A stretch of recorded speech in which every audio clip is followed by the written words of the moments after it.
don't think that Jim ever realized how difficult that was working for Bob Sawgrass.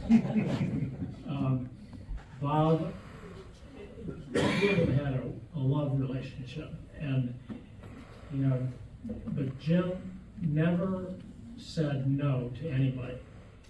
The racetrack knew him.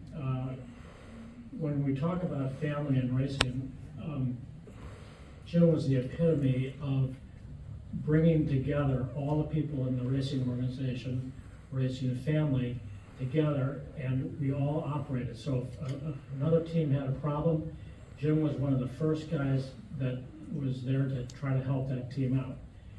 And he came, I remember Jim with the supercar days was kind of the first really time that I was able to experience Jim, and he was one of my great supporters. Every time I was on the racetrack, he would be on the radio with me, giving lap times, giving strategy, and he was always, even when I didn't do well, he was always patting me on the back and saying, you were really great, you're fast, everything is great, keep on going, blah, blah, blah, you're a real cheerleader. So we just, Jim was, it's sorry that he didn't experience all the love that people had for him, the admiration that he had for the ability of what he did.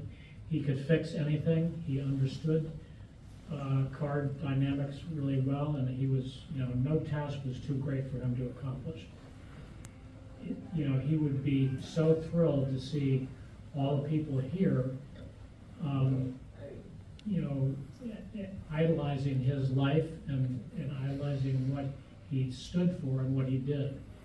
I don't think there's a person, especially in the racing industry and family, that would have any bad things to say about Jim. He was a real character. I remember